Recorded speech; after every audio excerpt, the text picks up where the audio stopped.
So it's my great pleasure to welcome to the show today Susan Kaiser Greenland. Susan, welcome. Thank you. It's a real pleasure to have you here with me today, and I'm really looking forward to chatting to you. So just to introduce Susan, she developed the Inner Kids Mindfulness Awareness Program and teaches secular mindful awareness practices to children, parents, and professionals around the world. Inner Kids is a hybrid of classical mindfulness and meditation practices that have been adapted for children and one of the first mindfulness programs in education. She's played a major role in making mindfulness practices developmentally appropriate for young people and has written several books, including The Mindful Child and Mindful Games. She's developed a series of brief guided meditations for grown-ups entitled Mindful Parent, Mindful Child, and collaborated with the creators of the app Stop, Breathe, Think to develop an app for children called Stop, Breathe, Think Kids. Susan is also a founding faculty member of UCLA's Mindful Awareness Research Center's facilitator trainings. So Susan, I'm really happy to be talking to you today. Thank you for joining us. Thank you. I'm so happy to be here. And I guess let's just jump straight in. And the first thing I wanted to ask you about is really where your journey started with the body, with mindfulness and meditation. What prompted you to start learning mindfulness and meditation yourself? Well, I was always interested in it. I mean, even as a child, I was interested in the idea of it. I just never had the discipline to practice meditation, but it always intrigued me.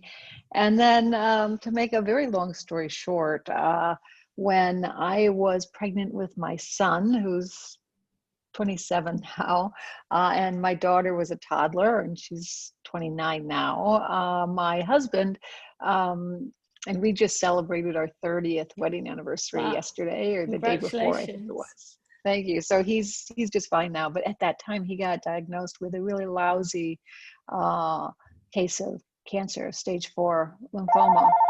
Whoops, sorry, let me silence that. And so when he got that diagnosis, I was working as a lawyer at the time, and I started researching what to do. And my guess is people think that the story is going to go to I landed on meditation, but I didn't. I landed on food and nutrition, and I became absolutely convinced that we were poisoning ourselves. So remember, I'm pretty pregnant at this point. We're living in New York City. I'm in a kitchen, like a relatively small kitchen, a New York City apartment, standing on a chair, grabbing every bit of food that's in the cupboard and reading the labels and tossing out most of it, convinced it's all poison, because it's got additives or this or that. And I remember my husband telling me that he had gotten a babysitter for that night because we were going to go and learn to meditate. And I wasn't so keen on taking the night off because I was really committed to this project and a little bit compulsive about it. Yeah, it sounds like you were really on the roll with it.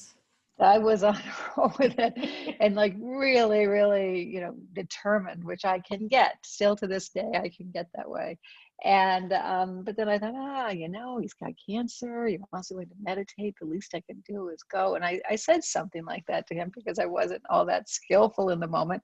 And he said, no, we're going because you need to learn to meditate because you're driving me crazy with all of this food stuff. So we went to the Zen Center, and we took a 20-minute class in meditation, and then they took us downstairs, and then we sat and we practiced for a while, and I didn't make it through for more than a couple of minutes. I mean, I was just sitting there, and it was the first time I had allowed myself to be still with my thoughts and emotions, and I just went racing out of the room. And my husband stayed the full time, and when it was over, he looked around and, oh, where's my wife? And he came, and I was out on the outside, the Zen Center, just waiting for him. And that's how I started, but it wasn't a smooth sailing. It took years. I then we ended up moving out of the city, moving to the country where we were able to have a less stressful lifestyle. And I started listening to audio tapes. At that point, they were on cassette tapes, and Sharon Salzberg had a ton of loving kindness tapes. Joseph Goldstein had a couple early tapes, but I think it was even before his first book. And Jack Kornfield had his Path with Heart tapes. So I was listening to those cassette tapes at the time, and that's how I got started. Was there something about the change in environment? You said you moved from New York out to the country. Do you think that helped? Do you think the frenetic, I love New York, but I haven't been there for a while, but was there something about that lifestyle that was contributing to making it difficult, do you think, or what happened? We were certain that that lifestyle was not helping in the healing process. And we love New York too. We we lived there for 20 years and now are looking forward to going back again. Our son is living in Brooklyn after the pandemic. He'll be back in Brooklyn. He's not there right now. But so we love New York, but we were absolutely convinced that just that whole vibe was not conducive to the healing process. So we left. Amazing. And then so it sounds like you were listening to a lot of things and practicing. How, I guess, easy or how bumpy did you find that ride to creating your own sort of steady practice? Oh, it was unbelievably bumpy. It was, but I think it was very bumpy for a couple of reasons. The biggest one being when I decided to start, and that's not true for anyone, and I certainly don't want to discourage anyone from starting practice whenever they want to. But, you know, one of the teachers I have a lot of admiration for and I'm friendly with is Alan Wallace, the Alan Wallace.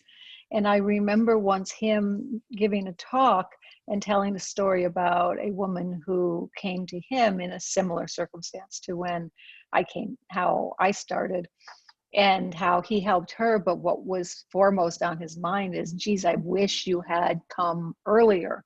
And that's one of the things we really practice with kids on a much less, you know, grand scale as far as huge life events, which is really learning to practice and starting to integrate these practices into our lives when things are not emotionally charged. Because if you try to introduce these practices, whether it's kids when they're just upset about having spilt the milk or not getting invited to a birthday party, which can be a very traumatic event, or, you know, an adult like me who is, you know, holding a family together with a husband with a pretty lousy cancer diagnosis. You know, if you try to start in those times of emotional charge, it's difficult. But if you have already a sense of what the theories are, a sense of the themes, some experience with the practice, some experience with the fact that it is always, under even the best of circumstances, up and down, then you're better able to draw upon those when you're in crisis. But of course, you know, we are drawn to things when we're drawn to things, and crisis brings us places to get help. So certainly, I don't discourage anyone from starting wherever they are. Yeah, I think you're right. It's often at those moments when things aren't going well, we start searching for the thing that's going to help us. But as you said, if you can get a steady practice with a lot of the embodiment work I do with my clients, it's encouraging them to get a nice steady practice going so that it's available as a resource when they need it. I think that's absolutely key. And thank you for sharing that, because I know for myself, when I started meditating, it probably took me 3 or 4 years before I got a steady practice. I'd start, be really enthusiastic and then stop, and then I'd start again and then I'd get discouraged. And I think it's a really common path for people. It's not an easy, not an easy. Well, it's not a linear path. Yeah, under even the best of circumstances, it's not a linear path. I know, you know, I've been practicing for a long time and sat many, many long retreats, and I know that this pandemic has been a difficult time for me to practice, partially because we, you know, have a house full and work during the pandemic is quite busy because of the need is so great with kids and families.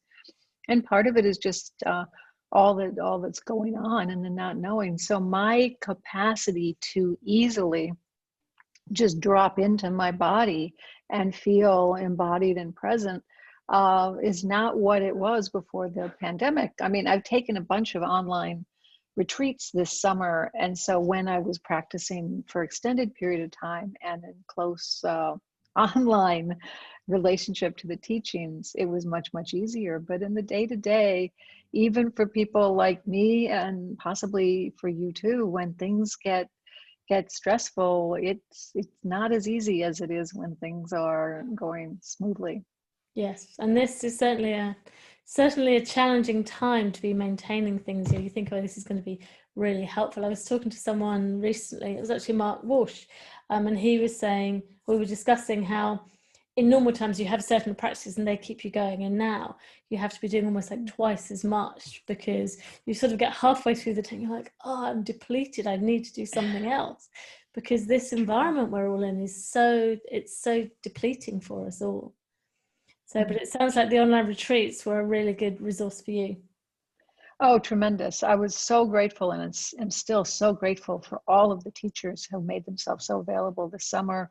And I think that we all learned something that will be of benefit going forward, which is, I don't think that mindfulness training, well, look at what we're doing right now. This is all delivered online. Yes. And I think that mindfulness training, we did 150 classes in a course over 10 weeks of live Zoom Wow. classes with families. And we weren't sure whether that model was going to work, and it was just tremendously successful, and in some ways more successful and more accessible for both the teachers and for the students than it is to try to reach them out in person. I mean, of course, there's benefits in person, but it turns out there's also benefits in line, and we were really excited by seeing how these kids could engage with one another online through those kind Yes. of Brady Bunch squares. And we came up with some games to play in those squares that people could, the kids could relate with one another. And, there were people from all over the world in a class. So that was very cool for the kids. And so the online is affording us some opportunities that I think we might have figured out eventually, but we weren't ready yet, and this forced us into it. It's forced us into creativity, hasn't it? What I'm feeling with my breath work, I was always like, no, it's hands-on, face-to-face, and now I'm offering it online. It works amazingly online. It's really surprising. I didn't think it would, but it does. And I'm guessing what I'm imagining is that some kind of hybrid model going forwards, and perhaps that's what you're seeing as well, that you can do both. Yeah, I think so. So it's exciting to think of what is in the future. Absolutely. So I wanted to take you back. You mentioned earlier that you started off as a corporate lawyer, and you spent a long time in that world, which is a pretty tough world to be in, I imagine. And it was whilst you were there that you actually developed the Inner Kids model. And I'd love you to just talk us a little bit about what inspired you. How did you bring that model together? What was that process there?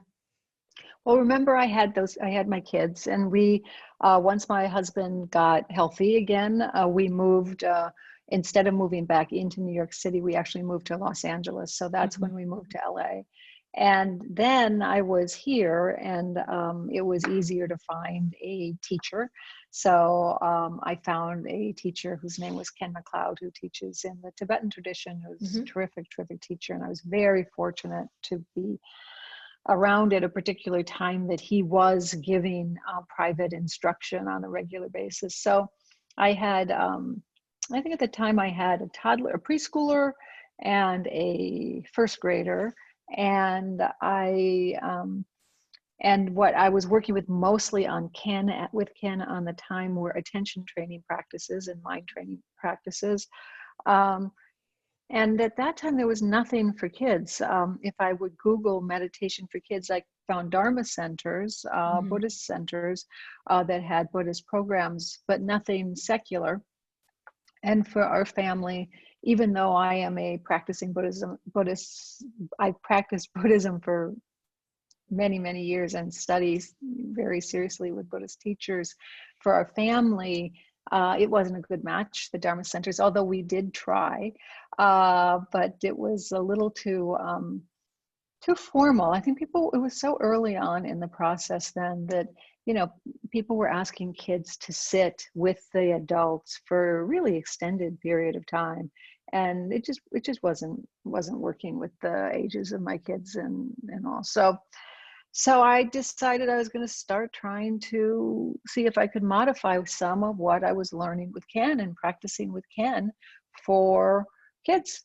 And that's how it started. And then I so enjoyed it that I ended up doing volunteering first at the Boys and Girls Club in Santa Monica. And then later, a friend of mine had a classroom where he was a relatively new teacher, although a senior guy. He had changed careers. And so, and he had been a producer of sorts. So we joked with him, it was like he was producing his classroom. He just had all of his friends come in and do things. He had somebody come in and do quilting, and he asked me to come in and teach mindfulness and meditation. So I started to do that. And that's how it started.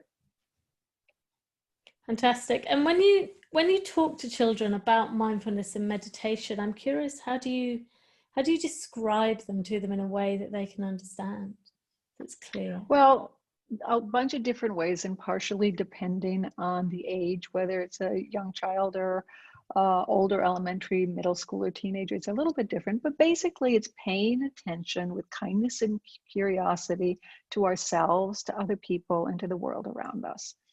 And that pretty much covers it. It's just a really simple kind of directional, get the attention going, and that's just an easy way for them to understand and follow what you're trying to share with them. Well, that's the key. And we also have, it's funny because for these Zoom classes, I ended up going through my garage. I've done a lot of going through closets and garages in this pandemic, but especially for the Zoom classes. And I found a bunch of visual aids that I had created for these kids' classes way back in, the early 2000s, like 2005, 2006. And they were very simple. They were basic stick figures that just, with a big heart on the t-shirt of the person in the stick figure, and just paying attention with kindness and curiosity, and then self, other, in the world. And that kind of simplicity really is what helps with kids. And what was fun with the Zoom classes is I had some more of these visual aids created, trying to figure out what age group, what picture, what image works best with the ages. And I started to see how with the real little kids, even words like kindness can sometimes, and I'm talking about 3-4-year-olds, sometimes like it doesn't quite land what that is. But if there's a picture of a heart on a t-shirt, on a child, on a visual aid, that gets it. See that heart? That's the kindness. So really bringing it down that simple. And what is amazing to me, and remains amazing to me, is how often these very, very simple tools, where you really distill it down to just its essence, it's kind of like homeopathy for, meditation, that then lands with parents who had tried to meditate but found it too difficult for them. So and I'm sure you found this with your breath work as well, just the more we can really distill it down, offer it very simply, learn the basics, and then build from there, the more successful and beneficial the work tends to be. Absolutely. I think the simplicity is always the key. The more you, as you say, the more you can break it down and just get down to the real underlying fundamentals. So do you find that the parents also are embracing mindfulness again, or in a different way when you're teaching their children? Who's encouraging who? Is it the parents encouraging the children, or the children encouraging the parents? Well, it's a terrific circle of co-teaching and co-learning. And that is one of the things I love about this family-oriented work and school-based work as well. And I think it's one of the things that really has kept me going in this area for 20 plus years now, because we all learn together. So the parent might be in a family-based mindfulness. It's the parent who is trying to get the child into learn mindfulness. However, the parent often is really quite surprised that he or she is learning something too. And there's often a little bit of explanation that has to happen, that mindfulness classes aren't like piano or music lessons, for example, where you can bring in a piano teacher to have your child learn piano, but you don't really need to play the piano. The child can learn through the teacher. It's a very, very different experience in a family when both parent and child and everybody in the system begins to understand this process and this way of being in the world. And the same is true with schools. And in the school-based, what you often see is that the kids will take the mindfulness home, and the parents and some of the teachers too will start to think, what's going on? Something is changing here, you know, I'm not exactly sure what it is, but what's changing here? And I'm really curious about this, and I want to follow through. So it sounds like in the family-based programs that you're doing, it's very much that role modeling of the parents, and really, I guess, bringing it into everyday life for the children is one thing that's quite powerful. Yeah. Yeah. And I know when I was actually looking at your book, I mentioned before we started that I actually bought your book, Mindful Games, earlier this year, at the beginning of lockdown, because I was looking for ideas to use in my workshops. So I was very excited to be able to actually talk to you. And when in sort of reading it, I've realized how much you're focusing on building specific skills around things like patience, appreciation, connection. So can you just talk a bit more about the themes that you've mentioned attention already, but some of the other themes and how you bring them to life for children? Sure, and thank you for noticing that, because that's a very, very important piece of the work that I think is crucial and often overlooked. I think often people focus on attention and executive function and self-regulation, and mindfulness as that, and kind of stopping there.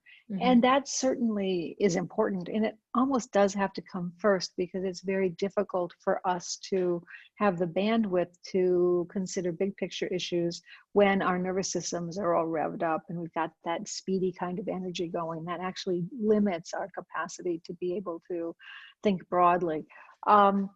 But for me, that is not only remarkably limited, it is just a sliver of the whole picture of what mindfulness and compassion is and does. And so these themes, I think, are crucial, and also, you know, really transformative. And those are universal themes that do come out of classical mindfulness and meditation training, classical contemplative training, but they also come out of all sorts of other, you know, solid disciplines, whether it's education, whether it's philosophy, whether it's science, whatever. And they're things like acceptance, learning to accept, which of course doesn't mean learning to give up, you know. So these things have to be really carefully explained. You know, things like open-mindedness, the capacity to hold competing thoughts in mind at the same time without having to jump to judgment on one or the other. I mean, if we can start teaching our kids and helping them to do that, I think there'd be a huge shift in just our political system right now. I mean, that's one of the things that we're seeing, is so much tribalism. And that in and of itself will be shifted by when people practice mindfulness and meditation and start to better understand things like interconnectedness, how we're all connected to one another, things about causes and conditions, things about the limitations on what we know. And if we become more comfortable accepting what we do know and how little we know, all both at the same time, how that actually is a bit of a relief. And it also allows us then to be more present and able to listen and consider other points of view. It doesn't mean we're going to agree with the other point of view, but very often we just stop ourselves from even really looking at it from a critical standpoint and from all sides. So these themes to me are extremely important. And they also are what makes this work just infinitely interesting. You mentioned earlier on, and I was thinking about the connection here, and you mentioned earlier on about the loving kindness practices that you were doing. And I wondered if perhaps you had a short practice or something that perhaps you do with some of the children you could share with us, so we can get a sense of perhaps how you're bringing the connection, the loving kindness to life for them. Sure, we call it friendly wishes. We don't call it loving kindness because we found that kids didn't really understand the phrase loving kindness too much. And also in some, you know, I become very sensitive to different types of language that is controversial or triggering to certain groups, and that there are some groups, particularly in the very conservative Christian traditions, who find loving kindness practices to be extremely problematic. But when we reframe them to be friendly wishes, that we are just wishing good thoughts, kind thoughts to our friends, that is something that kids, first, again, remember, we're talking about being very concrete. They understand that, okay, I have a friendly wish for my mom or for my dad. So that's very concrete for the kids. And it also doesn't imply some kind of mystical, magical sending of energy here, there, and the other place, which is something that some people find problematic. So friendly wishes is what we call them. And we just, again, go through the same sequence that we were talking about. With mindfulness is paying attention with kindness and compassion to ourselves, others in the world. For the little kids, we start with friendly wishes for ourselves and then other people and then the world around us.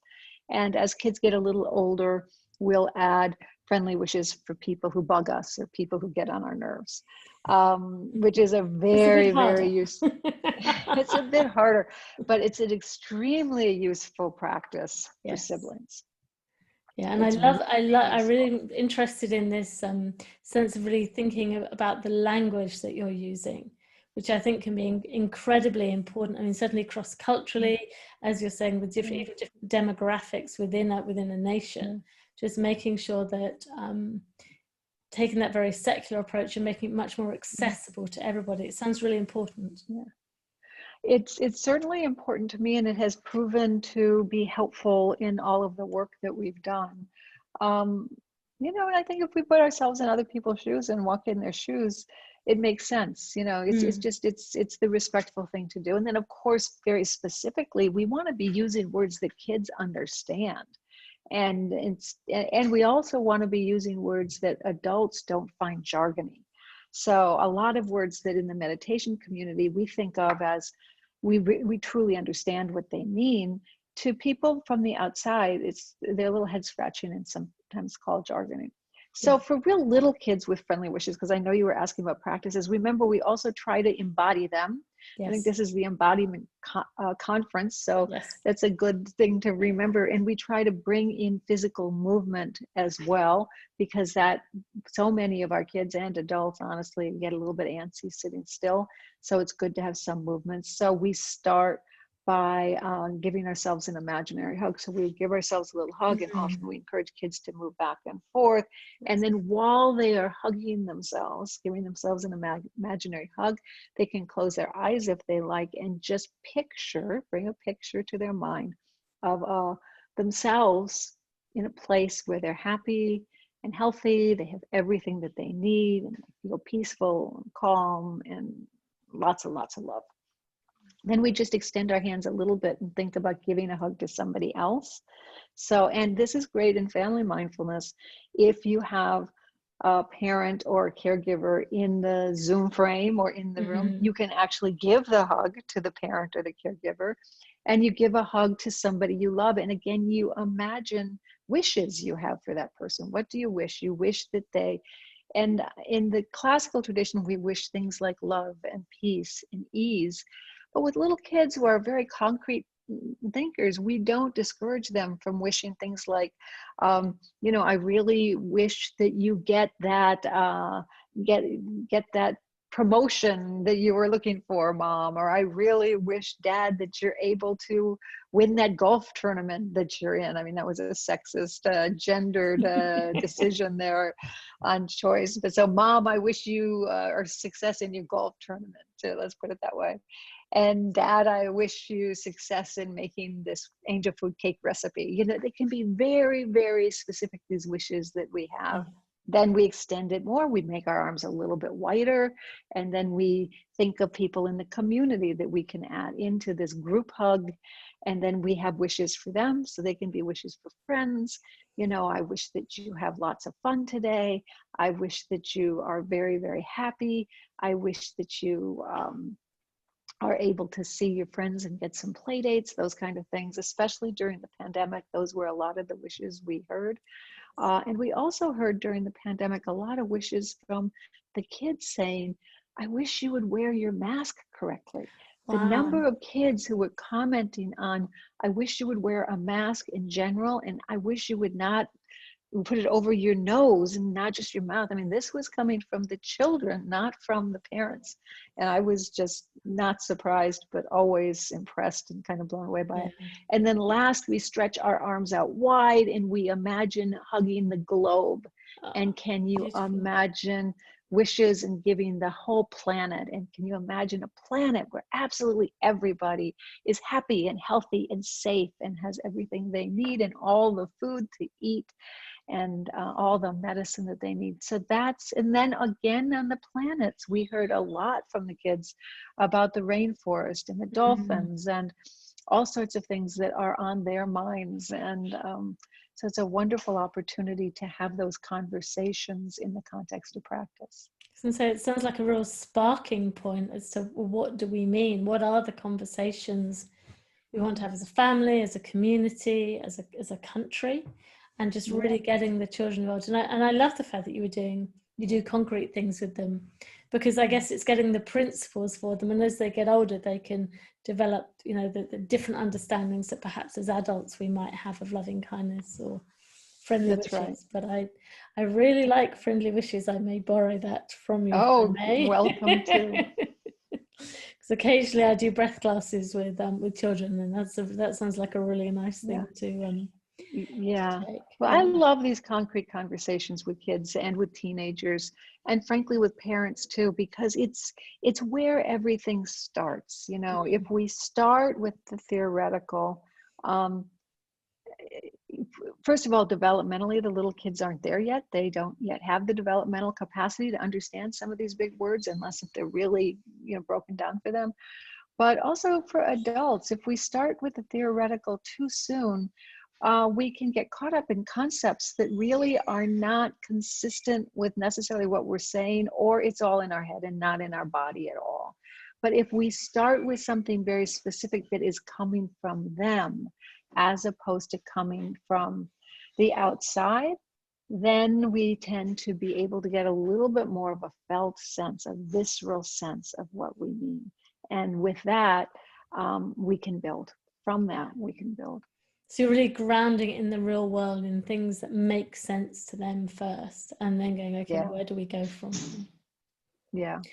I'm curious, you've mentioned there about making them developmentally appropriate, and I know that you did a lot of work with that. I guess I'm curious as to what informed your thinking. Was there any research you were doing, or was it based on your own experience? How did you gauge that as you were doing that?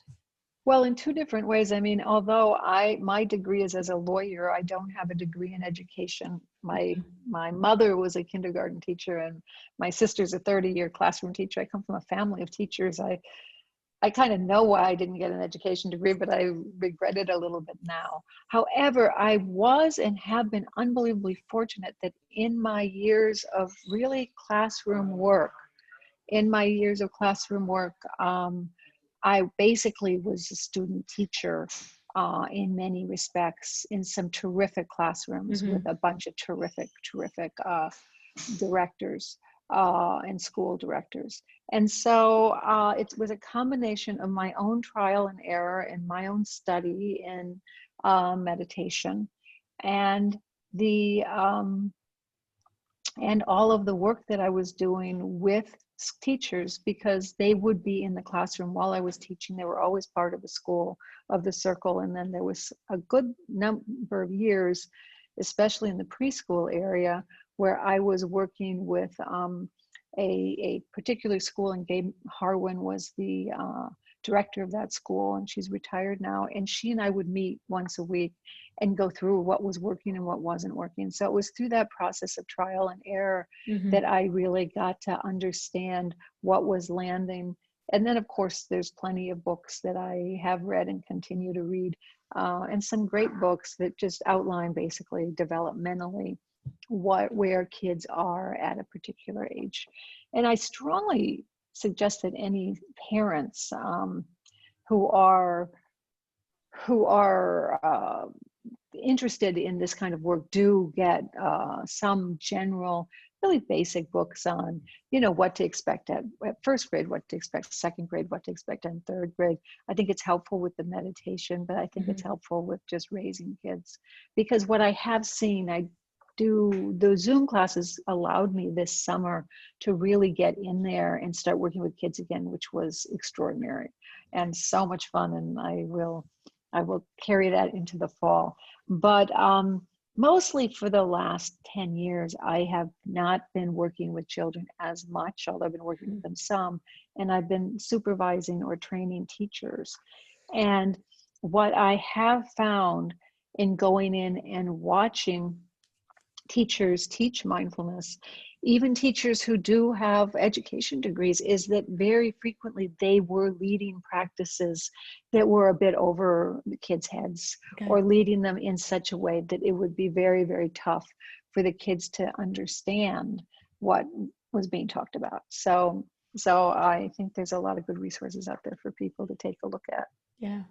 And it sounds like you're doing amazing work getting it into schools. As you say, you're training the teachers, but have you had any resistance at all to bringing mindfulness into schools? Or I just wonder how you overcame that. Yeah. And in some ways the resistance has eased, and in some ways the resistance has increased. There's been more resistance from conservative Christian organizations just in general.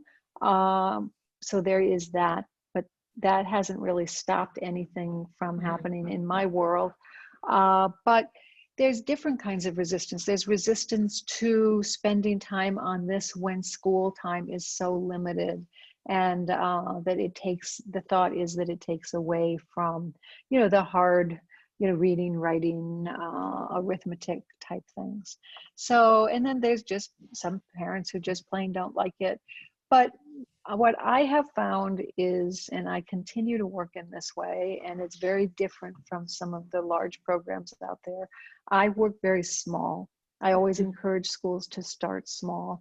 I'm much more interested in working with small groups of people who have bought in or who are curious. Yes. And what I have found since the very beginning, and we're now talking, as I said, over 20 years now, that usually if you have one parent, just one parent, and or just one teacher who is curious about this, and they find a way in whatever system, whether it's a community or it's a school, to offer this in an authentic, somewhat humble way, not as an evangelist, but just this is something I'm doing in my classroom, or I'm doing as an after school. And they start to figure out how to do it within that particular culture, then there tends to be a ripple effect. What happens is teachers who are very, very resistant starts thinking, something's going on there, and I'm interested, and I want to give it a try too. It's a longer haul, it takes more time, but that to me is how you really see kind of system-wide change in schools and in communities, as opposed to coming in with a big program on the outside and trying to slap it on. Trying to force it in, yes. Yeah. And so that way I haven't faced that much resistance, because I, if somebody is resistant, I don't try to change their minds. I don't intentionally try to change their minds. One of the themes, we're talking about universal themes before. One of the themes that I teach kids and parents and teachers is to drop the rope. The idea is, and this comes out of a classical idea, the backwards law, and that sometimes, or the law of reverse effects, sometimes the harder we try, the less likely we are to succeed, or the less positive results we have. So when I'm really faced with resistance, I'll certainly respond and I'll be present. I won't back down, but I do drop the rope. I don't push back. And that can, if the drop the rope is a reference like to tug of war, and that can sometimes, really affect in a very positive way. It's like, that I didn't expect that to happen, and the person who's still pulling often loses their footing. So that's how I deal with resistance. And I recognize I'm in a fortunate position because I've been doing this for so long, and the need is so great. If I lose a client, it feels to me like that's okay. That's what was supposed to happen, and there is other work to take its place. So I recognize younger teachers may not be in the same boat that I am. But I think you're right. Once we start forcing things onto people, then it's a different game, and they're not then coming into it with, I guess, the wholeheartedness and the open-mindedness that we're looking for. But yeah, and it's not just a different game. Then it's inconsistent with what we're teaching. yes. That's the key with this mindfulness work, is that, and it's so tricky given we're trying to bring it into a system where there is certain goal orientation and striving and result orientation. But if we just adopt that hook, line, and sinker, then we're completely undercutting what it is we're teaching in our classes, because kids and parents, but especially kids, they've got a nose for authenticity. And so if we're teaching one thing and doing something else, we might as well give it up right then and there. Yes, completely undermined ourselves. But you were saying that when one teacher goes into it kind of wholeheartedly and the others start to notice something's happening. Do you have any stories or anecdotes you can share of success stories where people have seen real change? Oh yeah, I mean, I remember one school I worked with very early on where exactly that happened. I mean, there was tremendous resistance, but one teacher, I think it was a second grade teacher, agreed to allow an outside mom who was interested in mindfulness to come in and start working with her class. And by the end of, I don't know if it was 1 or 2 school years, every single classroom was doing some aspect of mindfulness training in their classroom. So there is that. And then for me, the real victories are when I see the changes in how people begin to respond to day-to-day experience. When you start to see people just express more appreciation and gratitude without sweeping under the rugs the really lousy things that are happening right now. But when you start to see people feel far more open-minded, and even very early on in these programs with little kids, you get anecdotal, sorry, let me silence that. You get anecdotal stories about kids being on the playground and saying things like, okay, just stop and take a breath right now, and starting to do their own conflict resolution with just, let's stop and breathing. Or another fun story is parents driving in the car, getting in a fight in the front seat, and the child in the back seat starting to sing the breathing song, or parents getting stuck in traffic and getting all worked up, and the children singing some songs or giving people advice from the back seat to just stop. It's okay, mom, just stop, take a couple breaths, it's going to be fine. So you hear those kind of stories come back really, really early on in the kids' training. That is absolutely fantastic. I love it. Yeah, so much from children. They see things more easily than us sometimes, I think. Yeah. I am so sorry about this. There we go. One thing I was curious about is if you've worked with any children with neurodiversity, like ADHD, or any particular groups like that. I work with a lot of adults actually in the workplace, and I'm curious as to how some of these practices might help them or might translate at all. Yeah. No, I've certainly, especially early on, I did a lot of work with kids who were on the less regulated side of the attention spectrum. And then when you're in a classroom, there are often children with neurodiversity, and there's children with shadows and other sorts of support. And so I've done a lot of work with kids in groups that are already established. I have not chosen to do work very specifically with a specific intervention for a specific type of neurodiversity. That said, it doesn't really, my experience is working with kids on either side of any spectrum, the approach is the same. And the approach really is to just be with the child right there as they are right now. And and that's why it is so important that teachers are so well trained. And that's why the programs that are more cookie cutter programs, where on Monday you do this, on Tuesday you do that, on Wednesday you do something else, and people have maybe a weekend training, maybe a little online training, and then they get a packet and then they get to go out. I think there's a place for those programs, and I think that there is a benefit because it is a way in. but I also see the downside, because what really we need to be doing with these children, regardless of what we're teaching them, is to be able to be present with what is emerging in the moment. And this is true with adults as well, and to have a nice, hefty toolbox of different ideas and practices in games that we can pull out to try different things to see what's actually going to land at that moment, and to have enough experience ourselves, both with the kids and also with the practice, with our own personal practice, so that we have internalized and integrated some to a lot of this, that we know when to stop, that we're comfortable just letting it go, that we know that it's time to take a break and that it's okay to take a break, and that we also don't get alarmed when certain feelings come up, and that we're not scared by those feelings, but also we recognize, okay, so something is happening here that's a little different than what we've experienced before. And so by having the experience ourselves, hopefully we also have some sort of a support network that we can reach out to and talk to, and kind of pass these ideas around, or toss ideas around, to see what is the best way to re-engage. So I don't know if that answers your question.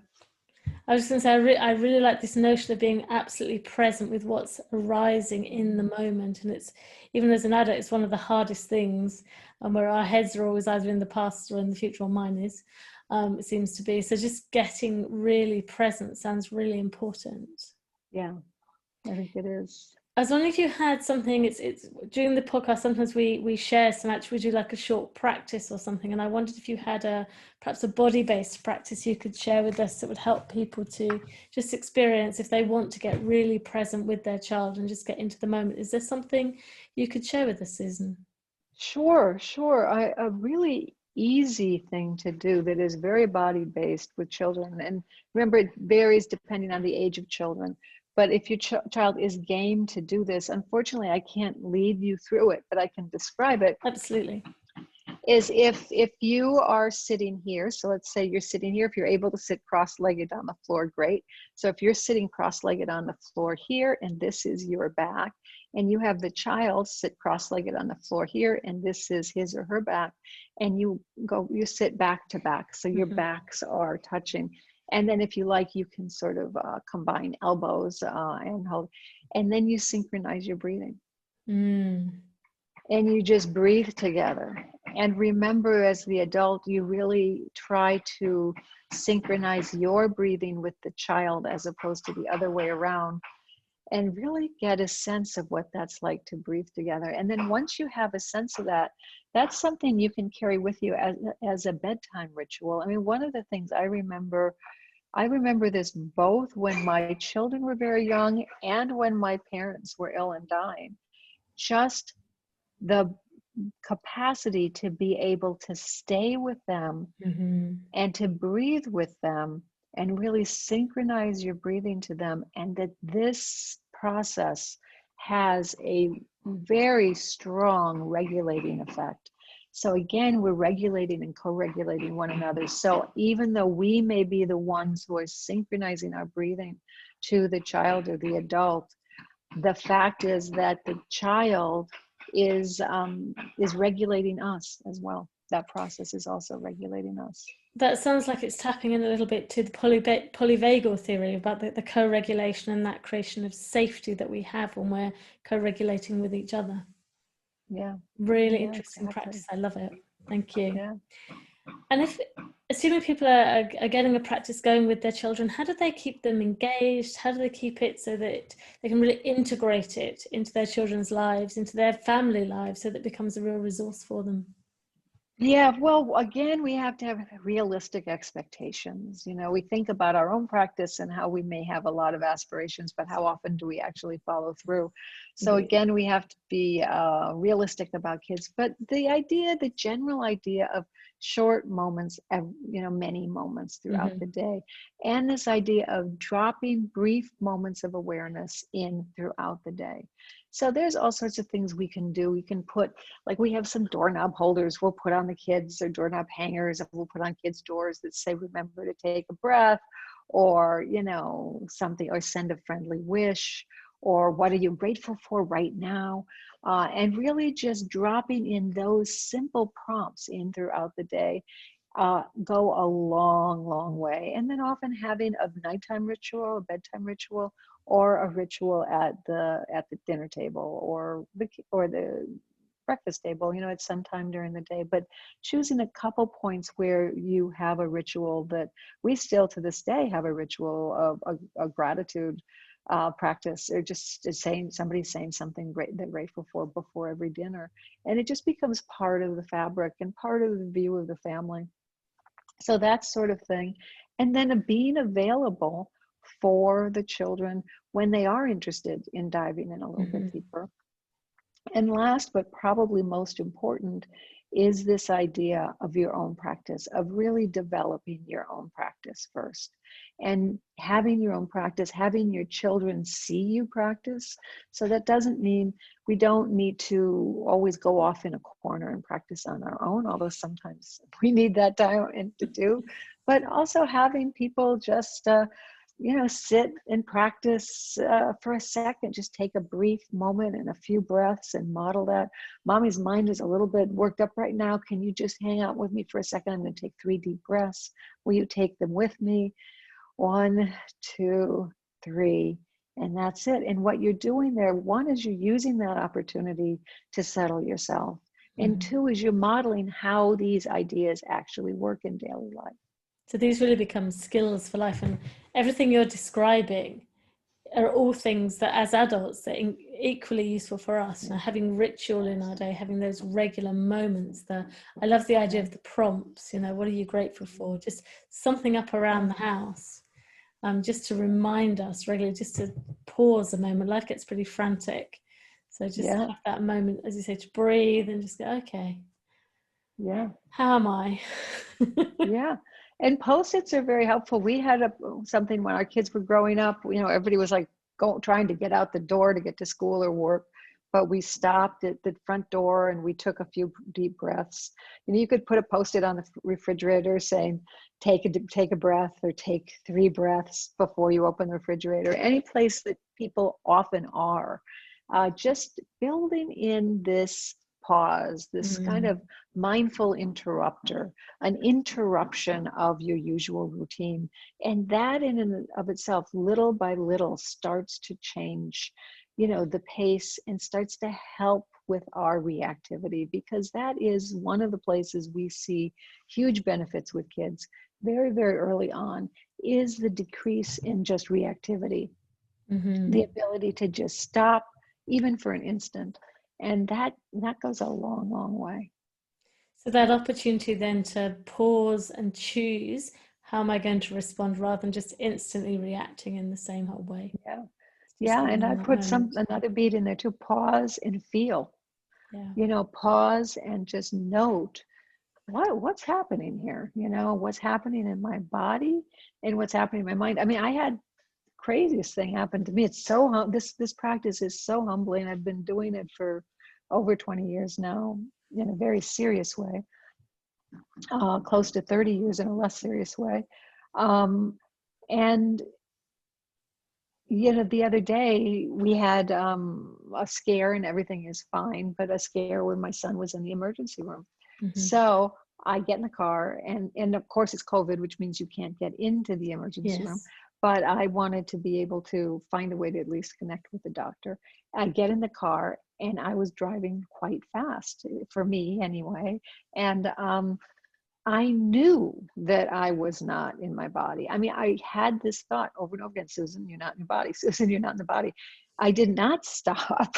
I did not settle. And I, with this knowledge that I wasn't in my body, completely, ran over a curb, got a flat tire, and I ended up like on the side of the road needing to call AAA, and didn't get myself to the emergency room. Everything turned out fine, and he is fine. But I was sitting there in my car waiting for the AAA, which is the roadside service, to come. And I thought, this is just so humbling. What do I do for a living? What do I teach? And I knew that I wasn't, I knew that I was like kind of having this out of body experience, and I still didn't integrate what I teach. And so it's just learning this thing, just this awareness. Once we are aware of something, it may not actually change, but our relationship to it is forever changed. Yeah. So even with the awareness, we still have to make the choice as to what we're going to Yeah. do. You were aware you weren't in your body, and you Yeah. chose to ignore it. Yeah. Consequences. I'm glad everything Yeah. is okay with your son. Well, yeah, and then the gratitude practices come in. So I'm sitting there waiting for AAA, just deeply, deeply grateful that Yeah. the worst thing that happened is I got a flat tire, that I hit a curb, that I didn't hit somebody else. I mean, so all of this does really just jive together, once we really start to look at those themes that you were talking about early on and integrate them. It sounds like it was an amazing experience in terms of reflecting and seeing what was going on, even if in the moment it didn't go quite the Yeah. way you'd planned, but in terms of the learning from that. And I think I've also had occasions like that when you're like, I saw that was happening, why did I not do that? But that is Yeah. part of the Yeah. learning and reflection. Yeah. And the humility, and it really does make you humble. And it's also I think we remember where we are right now in as a global community. This pandemic, everybody has a completely other layer of stress on Yes. top of the ordinary stress, that now the pandemic's been going on so long, we often don't factor that in.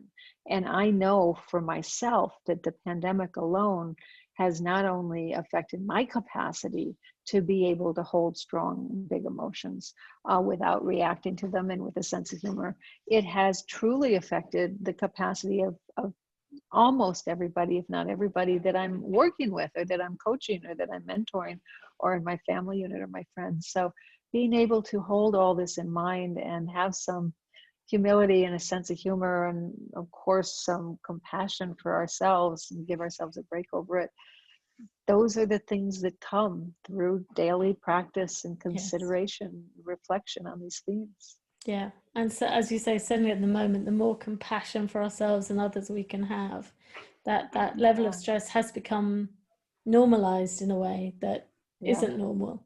But that's you're right, right. it's kind of there as a layer, and we've almost stopped noticing it. It's starting to become a bit ingrained. So Yeah. we'll see Yeah. how that shifts, I guess, over time as the pandemic goes on. Yeah. So, Susan, I'm just curious. We're coming towards the end of our time together, but I'm curious about what's next for you. You've told us this amazing journey that you've had, and that you've moved from very much being with the children and now teaching teachers, and then over through the pandemic going back to teaching or being more engaged with the children, which sounds like a wonderful thing. So where do you see things going forwards? What's your kind of hope for the future? Oh, I'm just really lucky, and I've been lucky for the few years that I really don't look that far ahead anymore. Again, that's another one of these things that we learn through practice. I don't have, I work very hard, but I don't have a lot of expectation, tied to that. Mm-hmm. So I will continue to do what I do. I will start doing some online work with kids, more, just fit it more into my routine. Yeah. I love it. It gives me such joy. And it's also a way to reach people that I couldn't otherwise reach. But I'll continue to work the way I have been working, which is, training teachers who come and would like to be trained, and working with parents and that sort of thing. And I have another book that I'm working on. So I just those kind of projects, but without a grand plan around building this or mindfulness in every home or with every child. I would love to see all of that happen. And I'm seeing it happen more and more now that there's so many people out there doing good work. But I have found as the years go on, just a tremendous sense of quiet and relief in learning, which I learned through my teachers, my meditation teachers. Mingyu Rinpoche and Soni Rinpoche are my primary teachers, to be able to let go of expectation and to still keep working, to still keep doing, but just to then let the music play and let it play out. And the suffering comes from the planning and the expectation much more than, the challenges and the doing. So long way of saying, I have no plan for anything other than what I'm already doing. And I feel so very grateful to be able to do it. Fantastic. So just two last questions. Firstly, where can people find you online if they want to find out more about what you're doing, about the books? You've got the new book coming out. What's the new book? Are you able to tell us or not? Yeah, it's called Everyday Enlightenment, or at least that's the working title. And it's around these themes that you mentioned. Okay. It's a series of essays around these themes. And they will be sequenced in the way that I teach them. So, or I present them to kids and families and other caregivers.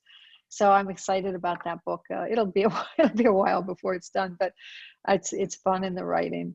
The best way to reach me is through my website, susankaisergreenland.com. You can sign up for a newsletter. I send out newsletters.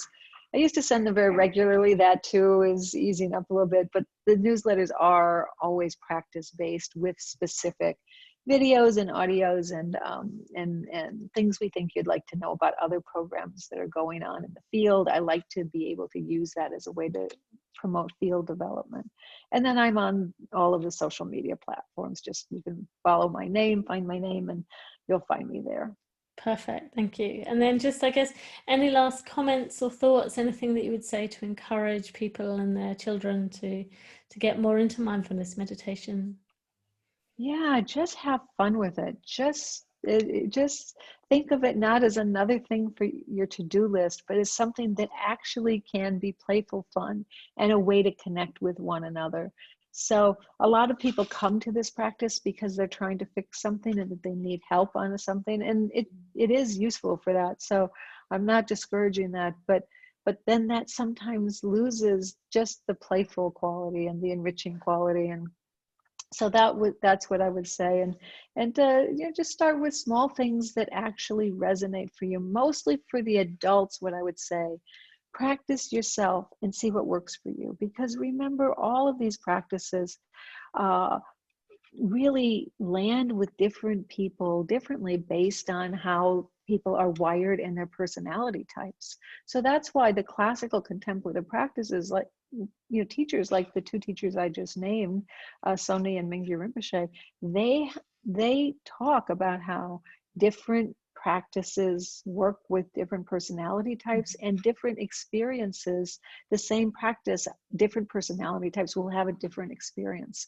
So we can really draw from these contemplative practices and recognize that's true with our kids too, and true with us. So I had one teacher years and years ago who was new to meditation, like very new to meditation. She was a preschool teacher, and she just kind of got a sense of breath awareness, kind of got a sense of how breath awareness can just help her lower her shoulders.